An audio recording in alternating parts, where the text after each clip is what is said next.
அஸ்ஸலாமு அலைக்கும் வரஹ்மத்துல்லாஹி வபரகாத்துஹு. அல்ஹம்துலில்லாஹி ரப்பில் ஆலமீன். எல்லா புகழும் அல்லாஹ் ஒருவனுக்கே உரித்தாகட்டுமாக. கண்ணியத்திற்குரிய தாய்மார்களே, சகோதர சகோதரிகளே, அல்லாஹ்வுடைய மாபெரும் அருளால் இஸ்லாமிய கேள்வி பதில் என்ற இந்த நிகழ்ச்சியில் தொண்டியைச் சேர்ந்த அன்வர்தீன் என்ற சகோதரர் பாங்கு தொடர்பான 2 கேள்விகளை கேட்டிருக்கிறார். அதில் முதல் கேள்வி என்னவென்றால், பாங்கு சொல்லக்கூடிய நபர்களுக்கென்று இஸ்லாத்தில் சிறப்புகள் சொல்லப்பட்டிருக்கிறது. அந்த சிறப்புகளை அவர்கள் மட்டும்தான் அடைந்து கொள்வார்கள் எனும்போது, இப்ப பாங்கு சொல்வதற்கென்று ஒவ்வொரு பள்ளிவாசல்களிலும் பாங்கு சொல்லக்கூடிய முஅத்தின்களை நியமித்து வைத்திருக்கிறார்கள். அப்ப அவங்கதான் 5 வக்துமே பாங்கு சொல்லுகிறார்கள். அவங்க அல்லாமல் பொதுமக்கள் சொல்லக்கூடிய அந்த பாங்கு என்பது என்றைக்காவது ஒரு முறைதான் அமைகிறது. அப்ப இந்த நிலையில் இருக்கும்போது என்றைக்காவது ஒரு முறை பாங்கு சொல்லக்கூடிய நிலை இருந்தால் இவங்களுக்கும் அந்த சிறப்புகள் கிடைக்குமா என்ற ஒரு கேள்வியை கேட்கிறார்.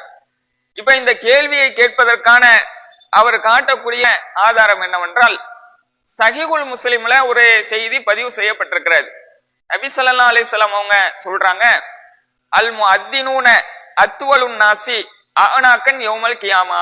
பாங்கு சொல்லக்கூடியவர்கள் மறுமை நாளில் மிக நீள கழுத்துடையவர்களாக வருவார்கள் என்று ரசூலுல்லாஹ் சொல்றாங்க. அப்ப இந்த ஒரு சிறப்பு பாங்கு சொல்லக்கூடியவர்களுக்கு அல்லாஹ் கொடுக்கக்கூடிய ஒரு அற்புதமான சிறப்பு. அப்ப மறுமை நாள்ல எல்லா மக்களும் ஒன்று கூடியிருப்பார்கள். அந்த நேரத்தில் பாங்கு சொன்னவர்கள் மட்டுமே அந்த கூட்டத்தில் தனியாக தெரிவார்கள். கழுத்து நீளம் உள்ளவர்கள் என்றால் அது அசியமான நிலைக்கு சொல்லப்படல. அந்த நாள்ல எல்லாரையும் விட அவங்க மிக உயரமானவர்களாக, எல்லா மக்களையும் பார்க்கக்கூடிய வண்ணமாக, எல்லா மக்களும் இவர்களை பார்க்கக்கூடிய வகையில அல்லாஹ் இவர்களுக்கு சிறப்பை ஏற்படுத்துவான்.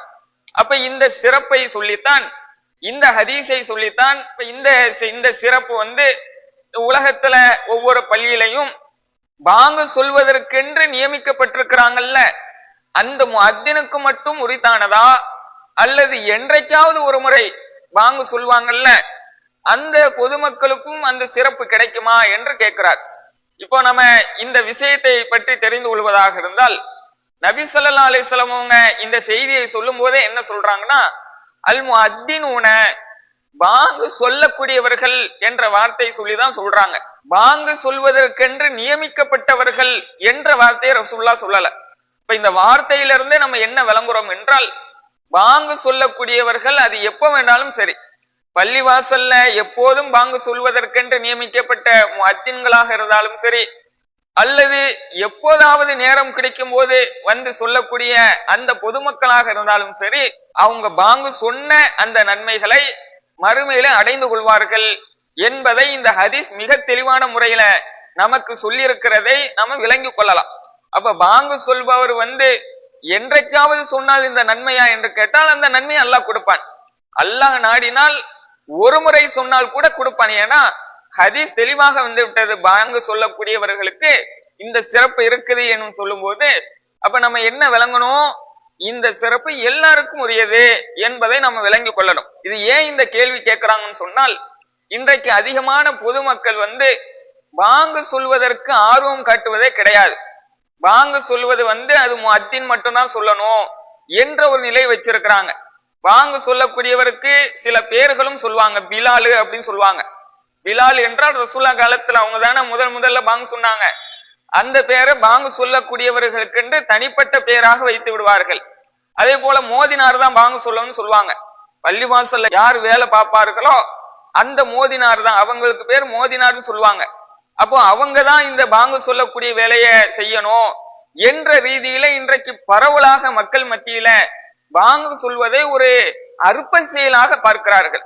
அப்ப அதனுடைய அருமை புரியாத காரணமாகத்தான் பாங்கு சொல்வதற்கான ஆர்வமே காட்டுவது கிடையாது. அப்ப இந்த நிலையில இருந்தால் பாங்கு சொல்லக்கூடிய அந்த சிறப்பை அறியாத மக்களாக நம்ம ஆகிவிட்டால் நமக்கு அந்த சிறப்பு கிடைக்காத.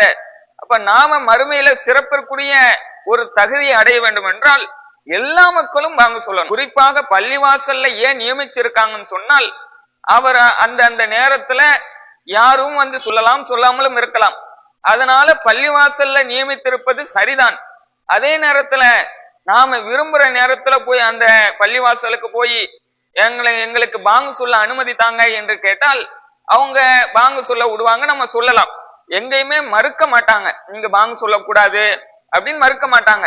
சில இயக்கத்துல உள்ளவங்க என்ன நினைப்பாங்கன்னா, நீங்க எங்க ஜமாத்து கிடையாது, பாங்கு சொல்லக்கூடாதுன்னு சொல்லுவாங்க. அந்த மாதிரியான பள்ளியை தவிர்த்து விட்டு எங்க போனால் நமக்கு பாங்கு சொல்ல அனுமதி தருவாங்களோ அந்த மாதிரி பள்ளியில போய் அந்த பாங்கு நேரம் வரும்போது அங்க உள்ள நபர்கள்ட்ட அனுமதி கேட்டு நீங்க பாங்கு சொல்லுங்க. ஏன்னா அங்கே அவருக்கென்று ஒரு பொறுப்பு வழங்கப்பட்டிருக்கு. அங்க நீங்க டைம் ஆனவனே மைக்க பிடிச்சி பாங்கு சொல்லிட முடியாது. ஏன்னா அவர் இடத்துல நீங்க அவருடைய வேலைய நீங்க தடுத்து விட்டு செய்யற மாதிரி போயிடும். அவர்கிட்ட ஒரு அனுமதி கேட்டீங்கன்னா அவர் தந்துருவாரு. அப்ப இந்த நிலையை எல்லா மக்களும் கொண்டு வரணும்.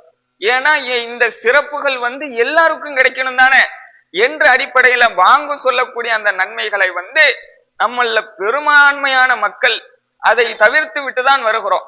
அப்ப இது பற்றியான இன்னும் கூடுதலான சிறப்புகள் ஹதீஸ்ல என்ன சொல்லப்பட்டிருக்கிறது என்று கேட்டால், நபி ஸல்லல்லாஹு அலைஹி வஸல்லம் அவங்க சொல்றாங்க, லவ் யஅலமுன் நாசு மா ஃபின் நிதாஇ வஸ்ஸஃபில் அவ்வல் சும்மலம் யஜிது இல்லா ஐ யஸ்தஹிமு அலைஹி லஸ்தஹமு. பாங்கு சொல்வதனுடைய நன்மைகளையும் ஜமாத்து தொழுகையில் முதல் சஃபில் நிற்பதனுடைய நன்மைகளையும் மக்கள் அறிந்து கொண்டார்கள் என்று சொன்னால் அதற்காக போட்டி போட்டு கொண்டு வருவார்கள். அவங்கள யாருக்கு முதலிடம் கொடுக்க வேண்டும் என்பதில் சீட்டு குலுக்கி போடக்கூடிய நிலை ஏற்பட்டாலும் அதற்கும் அவர்கள் தயாராகி விடுவார்கள் என்று ரசூலுல்லாஹ் இந்த ஒரு சிறப்பை சொல்றாங்க. அப்ப இதுல இரண்டு விஷயங்கள், அதாவது பாங்கு சொல்வதனுடைய நன்மைகளும் மார்க்கத்துல சொல்லப்படவே இல்லை, ஜமாத்து தொழுகையினுடைய முதல் சஃபினுடைய நன்மைகளும் மார்க்கத்தில் சொல்லப்படவே இல்லை. அப்ப அந்த நன்மைகள் சொல்லப்படவே இல்லை என்று சொன்னால் அதற்கு ஏராளமான நன்மைகளை அல்லாஹ் நமக்கு தர இருக்கிறான். அப்போ அதிக அளவுல நன்மைகள் சொல்லப்படவில்லை என்று சொன்னால் இதுல ரசூலுல்லாஹ் என்ன சொல்றாங்க, அதை மக்கள் அறிந்து கொண்டால், அதனுடைய வணக்கத்திற்கான நன்மைகளை மக்கள் அறிந்து கொண்டால் போட்டி போட்டு கொண்டு வருவார்கள் என்று ரசூலுல்லாஹ் சொல்றாங்க. அந்த அளவுக்கு அதிகமான நன்மைகளை அல்லாஹ் பாங்கு சொல்வதற்கு கொடுக்கிறான் என்றால் அப்ப நாம இந்த நன்மைகளை பெறணுமா இல்லையா, இந்த காரியம் நம்மள்கிட்ட இருக்க வேண்டுமா இல்லையா, அப்ப இதை அற்பமாக கருதக்கூடிய நிலை நம்மிடம் இருக்கக்கூடாது என்பதை விளங்கிக் கொள்ள வேண்டும். அதே மாதிரி இன்னொரு சிறப்பையும் ரசூலுல்லாஹ் சொல்றாங்க, லா யஸ்மவு மத சௌத்தில் முஅத்தின் ஜின்னுன் வலா இன்சுன் வலா ஷைவுன் இல்லா ஷஹிதலஹு யௌமல் கியாமா.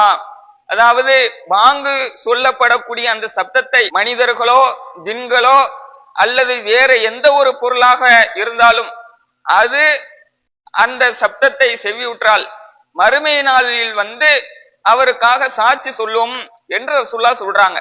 அதாவது இந்த செய்தியில என்ன சொல்ல வர்றாங்கன்னா, நாம பாங்கு சப்தத்தை சத்தம் போட்டு சொல்லும் போது அது மனிதர்கள் ஜின்கள் இன்னும் என்னென்ன மரம் செடி கொடி கல்லு எது எது மேல இந்த சவுண்டு படுதோ அது அனைத்தும் மறுமை நாளில் நமக்காக அல்லாஹ்விடத்துல பரிந்துரை செய்யும் என்று இஸ்லாம் சிறப்பித்து கூறுகிறது என்றால் இந்த பாங்குக்கு எவ்வளவு பெரிய சிறப்பை இஸ்லாம் வழங்கியிருக்கிறது என்பதை உணர்ந்து பாங்கு சொல்வதை வெறும் அழைப்பு என்று மட்டும் பார்க்காமல் அது அற்புத ஒரு வழி, அது சொர்க்கத்திற்குண்டான அற்புத பாதை என்று நாம அந்த நன்மைகளை எதிர்பார்த்து அதிகமாக பாங்கு சொல்வதற்கு ஆர்வம் காட்டக்கூடிய நன்மக்களாக இருக்க வேண்டும்.